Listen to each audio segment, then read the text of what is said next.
Bonjour à tous, bienvenue au 13h de la télévision du Burkina. Voici les titres. Réunion de la famille Burkina dans la capitale européenne. En visite à Bruxelles, le ministre de l'intégration africaine et des Burkinabés de l'extérieur s'est entretenu avec les Burkinabés de Belgique.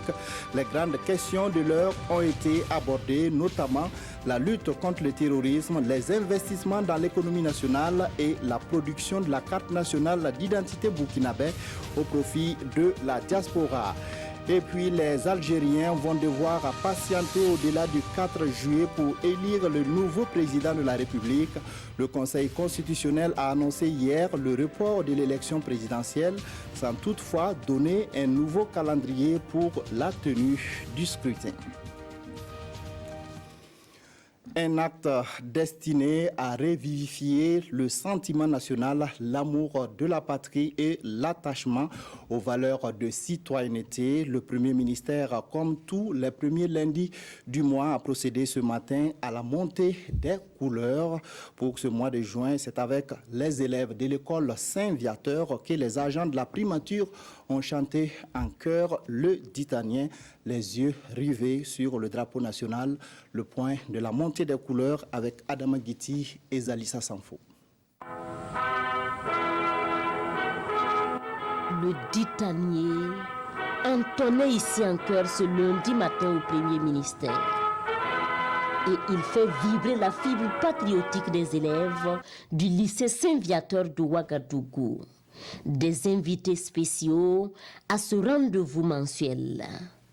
Et quand la flamme patriotique est attisée, ces élèves ont une pensée spéciale pour ceux qui donnent leur vie pour cette nation, les forces de défense et de sécurité. Et à l'issue de ce cérémonial de montée des couleurs, ils l'ont traduit au Premier ministre par cette enveloppe, fruit d'une collecte de fonds dans leur établissement. Un geste de cœur dont le montant n'a pas été dévoilé ici. Même si nous ne pouvons pas leur donner les moyens qu'il faut pour qu'ils aillent sur les fronts de bataille et confronter les méchants qui veulent détruire le Burkina Faso. Par notre cœur, par nos prières, nous pouvons vraiment les soutenir. Ce matin, j'ai ressenti quelque chose de particulier. J'ai ressenti l'unité que nous avons entre nous Burkinabés. À travers cette montée des couleurs, j'ai vu que le Burkina peut être uni comme un lingot d'or, difficile à séparer. Jeudi prochain, l'heure des examens va sonner pour de milliers d'élèves. Mais beaucoup manqueront aussi à l'appel. Et en adjoignant des élèves ce matin à cette tradition, le Premier ministre avait un message d'encouragement pour les uns et pour les autres, une pensée spéciale. Nous devons tous avoir une pensée pour ces élèves qui sont dans les établissements d'enseignement primaire ou secondaire à défi sécuritaire et qui ont vu leurs établissements soit saccagés, soit fermés pour diverses raisons. Nous devons avoir une pensée pour eux. Et comme je l'ai indiqué, le gouvernement travaille à faire en sorte qu'ils ne soient pas laissés pour compte cette année. Que la paix revienne à l'Est, au Nord, au Sahel. Que la paix revienne partout au Burkina Faso pour que retentisse l'hymne de la victoire. C'est le vœu exprimé ici par ses élèves et le Premier ministre promet, il en sera ainsi. Les Burkinabés de Belgique qui avaient formulé des demandes pour obtenir la carte nationale d'identité burkinabé sont entrés en possession du précieux sésame. C'était au cours d'une rencontre tenue hier à Bruxelles avec le ministre de l'intégration africaine et des Burkinabés de l'extérieur. Les échanges ont aussi porté sur des sujets d'intérêt national, la question sécuritaire, l'accès à l'éducation et au logement et les investissements de la diaspora pour le développement du Burkina ont été abordés. Le point de la rencontre avec Ali Doubadini et Marguerite Douagno. Donc c'est avec beaucoup de plaisir et voilà, déjà que je remercie. Le ministre de l'intégration africaine et des Burkinabés de l'extérieur qui remet des cartes nationales d'identité burkinabé à ses compatriotes à Bruxelles, et cela quelques jours seulement après l'opération spéciale d'enrôlement qui s'est déroulée à l'ambassade du Burkina Faso en Belgique. C'est le fait marquant du jour et les propriétaires des CNIB sont juste agréablement surpris. Je dis bravo parce que c'était dimanche passé à 18h que j'étais là, que j'ai donc rempli les formalités. Et une semaine après, c'est déjà OK. On a souvent ce commentaire qu'en Afrique, on n'a pas rapidement nos documents. Et là, ça a été vraiment très rapide. Et je peux que féliciter le Burkina pour cet exploit-là. Selon le ministre, c'est un geste qui traduit la volonté du gouvernement à tenir ses engagements auprès de la diaspora, notamment en ce qui concerne le processus électoral en cours et le vote des Burkinabés de l'étranger. Donc c'est un acte symbolique pour rassurer tous les compatriotes que l'opération est une réalité. Et les passeports vont suivre bientôt. Lorsqu'ils auront leur CNV, lorsqu'ils auront leur passeport, ils pourront venir se faire enrôler au niveau de l'ambassade et participer donc au vote dès l'année prochaine. Après 2 rendez-vous manqués, la rencontre entre le ministre en charge des Burkinabés de l'extérieur et la diaspora de Belgique a enfin lieu. Un moment qui permet des échanges sur bien de préoccupations, notamment dans le domaine sécuritaire. Quand on a voulu leur faire comprendre qu'il y avait un conflit intercommunautaire, nous sommes montés au créneau pour faire comprendre que le Burkina ne connaît pas cela. Donc là-dessus, je pense que le message est très bien passé et vous voyez qu'aujourd'hui, les gens ne reviennent pas là-dessus. Simplement, ce qu'ils demandent, c'est qu'on puisse s'unir, se comprendre et surmonter le défi qui se présente devant nous.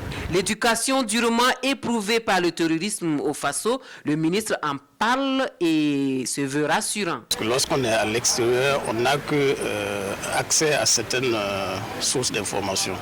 Donc nous avons tenu à les rassurer. Nous leur avons donné aussi les informations, surtout concernant le domaine de l'éducation, puisque c'est un domaine qui intéresse tout le monde et qui est un domaine vraiment de préoccupation. Paul-Robert Tiendrebego est à Bruxelles dans le cadre d'une rencontre sur le processus de Rabat. Le Burkina Faso, qui assure la présidence depuis 2018, doit passer la main à la France. La passation de charge a lieu ce 3 juin 2019. Le ministre des Affaires étrangères et de la coopération a convié hier à sa résidence à Ouagadougou le corps diplomatique à une rupture collective de jeûne, un acte de reconnaissance aux actions menées par les diplomates accrédités au Burkina en faveur de la paix et de la cohésion sociale. Une prière et une série d'interventions ont ponctué cette cérémonie d'Aftar. Le point avec Oscar Soulama et Zalissa Sanfo. L'ensemble du corps diplomatique accrédité du Burkina Faso, réuni ici autour du ministre en charge des Affaires étrangères pour un instant de foi. Une rupture collective du jeûne du Ramadan. Un dîner voulu par le président du Faso et confié aux soins du ministre Alpha Bari pour traduire la reconnaissance de l'État burkinabé à ses diplomates pour leurs actions en faveur de la paix et de la cohésion entre les religions. Initiative du président Roch-Marc Christian Kaboré, mesdames et messieurs les ambassadeurs, auprès donc de qui vous êtes directement accrédités. Et il m'a chargé personnellement donc de vous recevoir et de vous témoigner donc toute sa reconnaissance pour tout ce que vous faites ici au Burkina Faso dans le sens du raffermissement des religions et également en faveur de la paix et de la sécurité dans notre pays.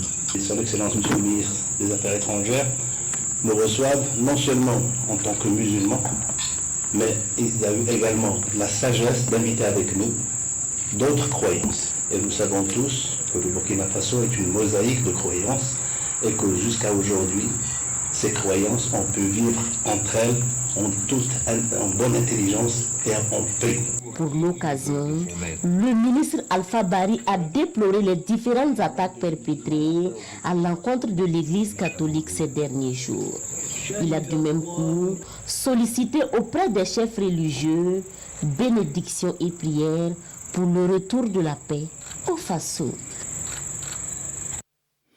L'Union pour le progrès et le changement UPC a rencontré ses militants de la province des Banwa le 1er juin dernier. Le président du parti, Zéphirin Diabré, a mis à profit cette entrevue pour présenter à la base le nouveau bureau national. Les échanges ont également porté sur les échéances électorales. Responsables et militants du parti ont discuté des stratégies à mettre en œuvre pour la conquête du pouvoir en 2020. Aïcha Dianda. Zéphirin Diabré est face aux militants de l'Union pour le changement UPC, section Banwa. Ici à Solenzo, le président du parti du Lion dit être venu pour mobiliser la troupe et dégager des stratégies pour la conquête du pouvoir en 2020. Cette rencontre permet d'abord de faire connaissance mutuelle, parce que les hommes et les femmes qui animent ces structures-là ont été désignés nouvellement. Donc il est bon que la direction du parti puisse leur faire connaissance. En même temps, la direction du parti est celle qui est issue du dernier congrès. Elle aussi se présente à eux. Et c'est l'occasion pour nous avec eux d'évoquer donc la vie du parti, les atouts, les difficultés, mais surtout de voir ensemble comment on peut envisager les élections de 2020 et quel genre d'idées on peut se donner pour avoir une stratégie gagnante. Les militants sont venus des différentes communes des Banwa pour réaffirmer leur engagement au sein de l'UPC. Le bureau exécutif central ne peut que nous encourager davantage à mener à bien nos missions en fait. Nous avons bataillé dur pour que l'UPC rayonne ici, dans la province des Banwa. Et ça sera ainsi jusqu'à ce que notre candidat arrive à Koussiam.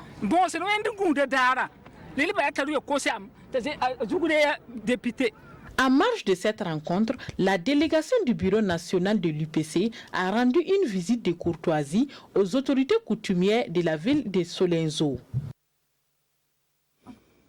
Bientôt, un marché à bétail et un comptoir d'achat de maïs seront érigés à Léo. Les travaux de construction de ces infrastructures marchandes ont été lancés samedi dernier par le ministre en charge de l'agriculture. Avant de quitter la Sicile, le ministre s'est rassuré que la distribution des semences améliorées aux producteurs de la localité est bel et bien une réalité. Le point avec Idrissa Warga et Vincent Kendrebego. Dans 3 mois et sur ces lieux devrait s'ériger un marché à bétail et un comptoir d'achat de maïs. Le ministre de l'Agriculture donne le démarrage des travaux de ces infrastructures en présence des autorités locales et des acteurs du monde agropastoral de la Sicile. Si vous prenez l'exemple du comptoir d'achat, il va permettre à ce que tous les achats, toutes les transactions dans le cadre du maïs se passent au niveau du comptoir d'achat et éviter les achats à bord champ. Par rapport au marché à bétail, cette infrastructure va permettre que l'ensemble des acteurs puissent se concerter, puissent échanger entre eux afin que chacun puisse bénéficier effectivement des retombées de la filière bétail-viande. Des travaux financés par le programme de croissance économique dans le secteur agricole, le PCESA, qui est soutenu par le Royaume de Danemark pour offrir ici un centre d'affaires pour les paysans. Mais pour vendre, il faudra d'abord produire en quantité. Et le ministre Salif Ouedraogo fait le constat de la disponibilité des semences améliorées pour les producteurs. Dans la Sicile, nous avons bénéficié de 130 tonnes 500 de semences améliorées, mais ce matin nous avons vraiment reçu des mains du monsieur le ministre 30 tonnes et quelques de semences améliorées composées des variétés de maïs cycle court, cycle long et puis les extra précoces. Et on a également le riz, on a le niébé, on a le soja et on a le sésame. Nous souhaitons que tous les producteurs aillent dans les différentes communes pour pouvoir avoir accès à ces semences subventionnées, pour leur permettre vraiment de pouvoir améliorer, accroître la production. Parce que cette année, notre objectif, c'est de produire 5 800 000 tonnes de céréales. Séance tenante, des producteurs reçoivent leurs semences avec en sus du matériel agricole. L'école nationale d'administration et de magistrature ENAM vient de mettre en place une nouvelle structure censée donner un nouveau dynamisme à l'école. Créé le 1er mars, le Conseil national des énarques du Burkina Faso a officiellement lancé ses activités ce week-end. Le renforcement des capacités des énarques et la promotion de l'excellence au sein de l'école font partie des objectifs de ce conseil. Yacouba Gamene, Adama Koulibaly. Un conseil national des énarques du Burkina à l'école nationale d'administration et de la magistrature ENAM. Composé de 15 membres, ce conseil a pour objectif de renforcer les capacités des énarques à travers l'organisation de symposiums sur la gouvernance administrative. Si vous remarquez actuellement en matière de rédaction administrative, dans la même fonction publique, il y a toute une panoplie de formes de rédaction administrative. Et nous voulons, à travers ce conseil, retrouver tous les sommités, harmoniser les points de vue, avoir un document de référence en matière de rédaction administrative. Nous voulons vraiment l'adhésion de l'ensemble, surtout les anciens énarques qui sont dans des postes stratégiques actuellement, de nous accompagner et pour vraiment garder le flambeau de cette vieille dame qui est l'École nationale d'administration et de magistrature. Au lancement officiel des activités du Conseil, des attestations de reconnaissance ont été distribuées aux anciens généraux de l'ENAM. C'est un cadre où se retrouvent tous ceux qui ont été formés à l'ENAM, qui exercent aussi bien dans le public comme dans le privé. Et on a dit que ça va être un cadre d'expression. Au-delà de l'expression, ça sera un cadre où les énarques, en tout cas, pourront avoir des activités pour renforcer les compétences de tous ceux qui sont passés par là, des partages d'expériences. Créé le 1er mars 2019, le Conseil national des énarques du Burkina Faso est né suite à un constat de l'effritement de l'autorité de l'État. En Algérie, les élections présidentielles prévues pour le 4 juillet ont été reportées. L'annonce a été faite hier par le Conseil constitutionnel qui a rejeté les 2 dossiers de candidature déposés à cet effet. Pour cette institution, il est impossible d'organiser le scrutin à cette date. En Algérie, l'élection présidentielle prévue le 4 juillet est impossible à organiser à cette date. C'est le Conseil constitutionnel qui l'a fait savoir ce dimanche. Il a rejeté les 2 seuls dossiers de candidature qui avaient été déposés. Le Conseil constitutionnel renvoie la balle au chef de l'État par intérim pour qu'il organise cette élection, je cite, dans la transparence et la neutralité. Officiellement, l'intérim à la tête de l'État est assuré depuis le 9 avril par Abdelkader Ben Salah, président de la Chambre haute du Parlement. Mais dans les faits, le pouvoir semble entre les mains du général Ahmed Gaïd Salah, chef d'état-major de l'armée depuis 15 ans. Cacique du régime Bouteflika, il est honni par une partie de la population qui manifeste depuis plus de 3 mois chaque vendredi. Des manifestants qui réclament la fin de tout un système mêlant corruption et népotisme. Ce vendredi, pour le 15e vendredi de la colère, ils ont défilé dans la capitale Alger et dans les grandes villes du pays.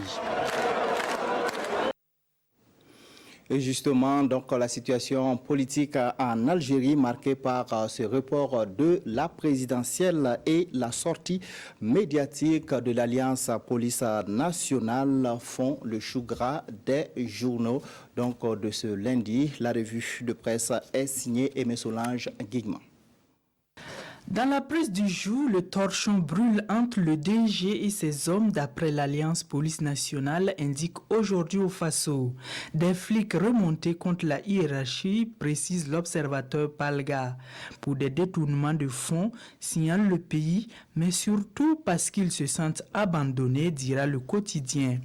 Ainsi ont-ils décidé de prendre leur destin en main, rapporte l'Express du Faso, en dénonçant des intimidations et le manque de matériel de travail et en reprochant à leur hiérarchie son manque de management et son intention de diviser la famille policière, tout en espérant crever l'accès pour qu'on en finisse une bonne fois pour toutes avec ce climat délétère au sein de la police nationale, en ces moments de recrudescence du banditisme et du terrorisme, note ce journal. Terrorisme dont la lutte se renforce avec l'engagement de l'OCI aux côtés du G5 Sahel, un engagement renouvelé pour le renforcement des capacités nationales des forces armées de chacun des 5 pays du groupe, a-t-on appris dans Sidoya, pour qui l'air du temps recommande de s'unir sinon périr. Hors Près de chez nous, annulation de la présidentielle du 4 juillet en Algérie, le vide constitutionnel s'impose de plus en plus, rapporte l'observateur Palga. Devant ce vide constitutionnel, Gaïd Salah et ses stratèges ont imaginé une solution pis-aller, pousser le Conseil constitutionnel à statuer ultra petita. Il donne ainsi quitus à Abdelkader Ben Salah de rester président de l'Algérie à l'expiration de son intérim et aussi longtemps qu'un nouveau président ne sera pas élu. Par voie de conséquence, réplique le pays, les hommes en kaki ont encore de beaux jours devant eux dans l'exercice du pouvoir d'État. C'est désormais certain, soutient aujourd'hui au Faso cette nouvelle Algérie que les uns et les autres appellent de tous leurs vœux et sûrement de tous leurs votes accouchera par césarienne, pourvu que le nouveau-né soit bien portant, martèle-t-il. Cette édition, merci de votre fidélité. Restez en compagnie de nos programmes.